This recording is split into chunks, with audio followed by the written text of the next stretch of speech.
Olá, eu quero com esse vídeo dar algumas sugestões práticas sobre como vivenciar a Quaresma, né? Claro, primeiro, se você está inserido numa congregação que vive a Quaresma, que observa esse tempo especial, o melhor que você faz é passar por esse período caminhando junto com a sua congregação, participando das celebrações, estando em estudos bíblicos, lendo as meditações que são oferecidas. Eu acho que essa vida comunitária é muito importante. Eu sempre digo isso, né? Muito mais importante do que essa busca meramente individual. Então, tente viver isso comunitariamente. Se a sua comunidade, se a sua congregação não vive a Quaresma dessa forma, e você quer procurar elementos para viver isso na sua vida devocional do dia a dia, tudo bem, talvez isso aqui te ajude.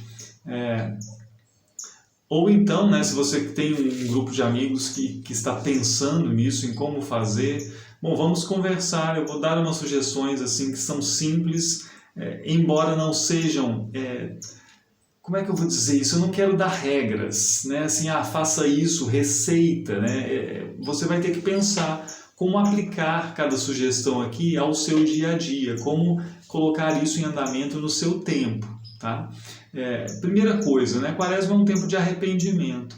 Nós precisamos considerar nossa condição, precisamos vivenciar esse arrependimento, ao qual nós somos convidados o tempo todo, né? O ano todo, na verdade. Mas de forma especial queremos ver claramente quem é que nós somos, reconhecer nossa pecaminosidade, nossa falha e pedir perdão a Deus. Para isso, nós temos uma medida que não somos nós mesmos, né? Não é a minha sensibilidade, assim, eu acho que eu sou bom, ou eu acho que eu sou ruim demais segundo os meus critérios, né? Não é segundo os seus critérios que você deveria avaliar a sua vida, nem segundo os critérios de um pastor, a opinião de uma pessoa da igreja. Não é assim que as coisas funcionam. Nós temos a vontade de Deus expressa na lei do Senhor. Então, primeira atitude na Quaresma é você se aproximar da lei de Deus, certo? Meditar nos 10 mandamentos, né? Deixando isso mais claro ainda. Meditar nos 10 mandamentos é um bom passo nessa Quaresma.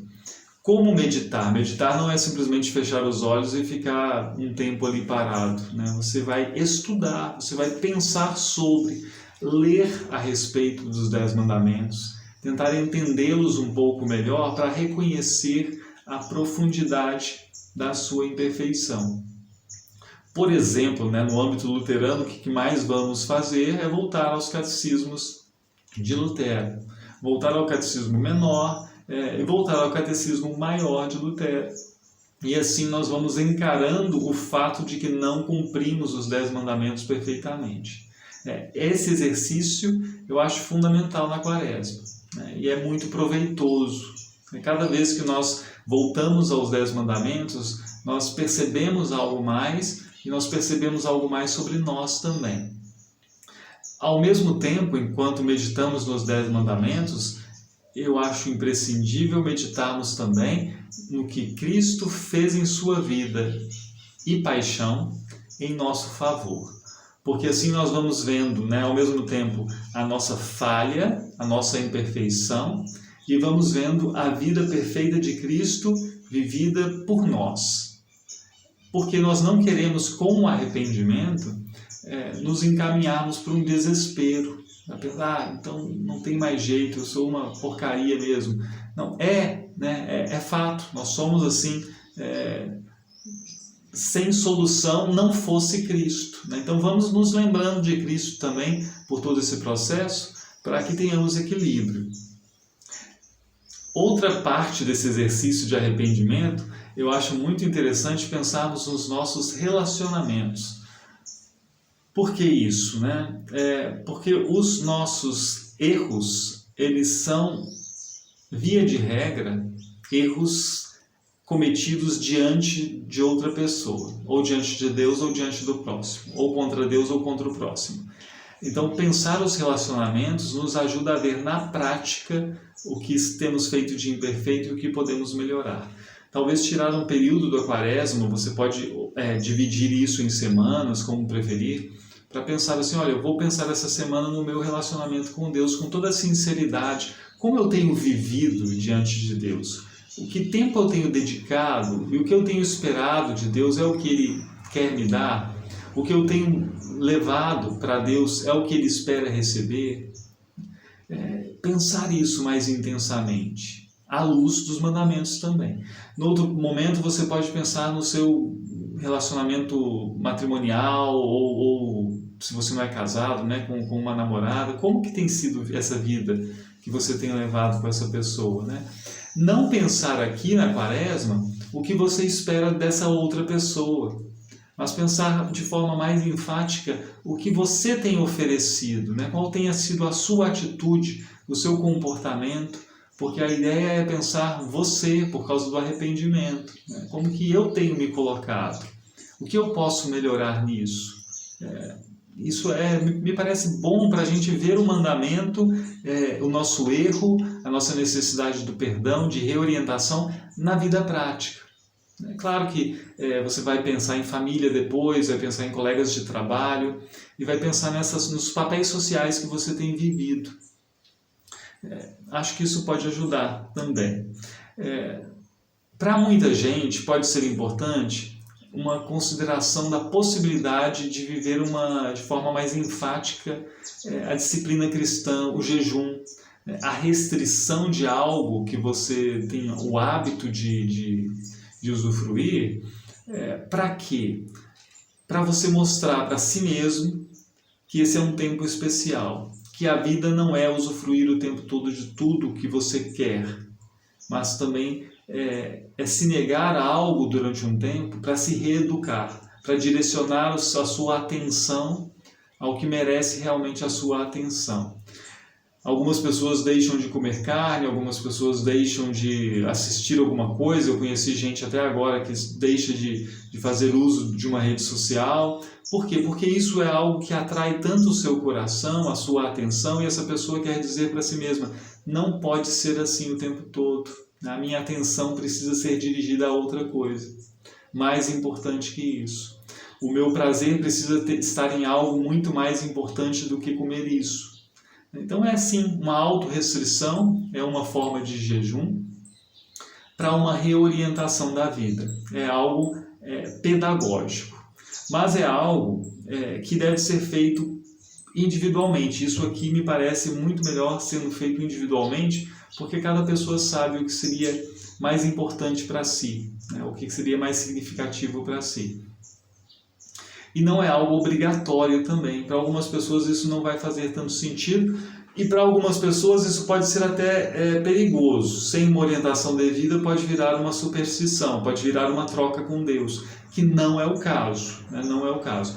E jamais também isso deveria ser usado para comparação entre cristãos diferentes, assim, para pensar que um é melhor do que o outro, né? Mas, então, cuidado e façam bom uso disso, mas com toda a discrição também. Não é algo para ser alardeado, né? É algo para ser vivido numa disciplina discretamente, individualmente. Então, lembrando, né, isso tudo não é culto necessário, isso é algo opcional para você caminhar melhor pela Quaresma, conforme as suas possibilidades, conforme a sua percepção. Algo que eu acho que é imprescindível, para a vida cristã e na Quaresma também imprescindível, é a oração. E aqui a gente volta à questão da disciplina, porque aqui sim entra uma disciplina com o tempo que é necessária. Porque nós observarmos como temos usado o tempo e como temos perdido tempo, por exemplo, em redes sociais, em mero entretenimento, né? Netflix, jogos eletrônicos, discussões, inclusive discussões teológicas, inclusive causas teológicas que nós abraçamos, que muitas vezes estão permeadas por nossas vontades, por nossos gostos, por nossas vaidades, e não expressam a vontade de Deus para a igreja hoje, para o que deve ser vivido pela igreja hoje. E quanto tempo temos perdido com isso? Quanto tempo podemos dedicar a algo que não merece esse tempo todo e que às vezes nos priva da oração? observar isso para que possamos orar mais durante a quaresma. E por que orar? Porque se nós meditamos nos mandamentos, se nós queremos reorientar a nossa vida, se tudo isso é verdade, é fundamental clamar a Deus, pensar sobre a vida, reconhecer erro e não se colocar diante de Deus em oração não faz o menor sentido. Então precisamos também orar mais durante a quaresma. Do ponto de vista prático, o que você faz? Você coloca diante de Deus a sua condição, Você ora, o que essa reflexão sobre os mandamentos te colocou? Apresenta isso a Deus. O que essa reflexão sobre os seus relacionamentos mostra para você que precisa ser mudado? Coloca isso diante de Deus em oração. Talvez as palavras não sejam muitas, ore um salmo junto, ore um cântico litúrgico junto. Faça isso na sua quaresma. Há pessoas que podem fazer isso e conseguem fazer isso diariamente. Se não é o seu caso, faça isso um dia por semana a mais. Faça isso na sexta-feira, na quarta-feira e participe das celebrações da sua congregação. Mas não deixe de fazer porque eu sou um incompetente nessa vida devocional, então eu nem tento. Crie o hábito. Existem hábitos que podem ser criados e que podem ser muito proveitosos. E por fim, não dá para terminar uma conversa sobre prática na quaresma sem falar das obras do amor. Toda essa reorientação, ela deve desembocar numa vida prática, não é só uma questão de contemplação e ficar compartilhando imagens bonitas e ficar dizendo coisas inspiradoras. Isso precisa ser vivido, isso é vivido no amor. O amor que é ativo, não é algo de sentimento simplesmente. Isso faz parte da nossa vontade nova de viver novidade de vida. E aqui tem algo importante. Isso é para ser buscado, isso é para ser praticado, é para ser movimentado. Você não fica parado, sedentário, esperando uma vontade profunda encher o seu coração para fazer algo em favor do próximo. Você não espera a sua vontade ser assim.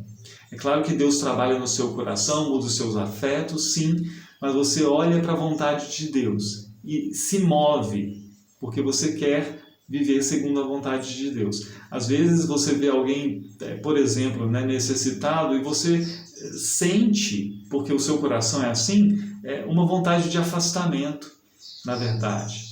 Mas você sabe, a vontade de Deus não é essa, então eu me aproximo. Mas contra a minha vontade? Sim, a quaresma é sobre isso também, é negar a própria vontade. E você se aproxima e serve a pessoa. Obras do amor, então pense sobre isso também na quaresma, para viver isso. É fundamental também.